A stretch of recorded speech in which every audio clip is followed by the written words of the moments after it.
भगवान श्री कृष्ण जब माता देवकी और पिता वसुदेव को कंस के चंगुल से छुड़ाने गए तब उनकी उम्र 14 वर्ष थी। उनकी माता ने उनसे पूछा कि बेटा तुम तो भगवान हो, तो तुम हमें पहले ही कंस के चंगुल से छुड़ा सकते थे, इतनी देर क्यों कर दी?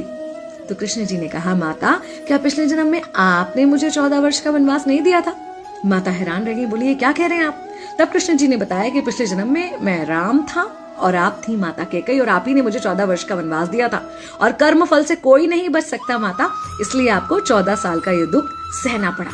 तब आश्चर्यचकित होते हुए माता ने पूछा, तो फिर यशोदा पिछले जन्म में कौन थी? कृष्ण जी ने बताया, वो थी माता कौशल्या, जो 14 साल तक अपने पुत्र से अलग रही थी। उन्होंने उस दुख को सहा था, इसलिए इस जन्म में 14 साल मैं उनके पास रहा और मेरे साथ रहने का माता और पुत्र के प्रेम का सुख उन्हें मिला। कहने का मतलब यह है कि कर्म फल से ना उस युग में कोई बचा था, ना आज कोई बचेगा।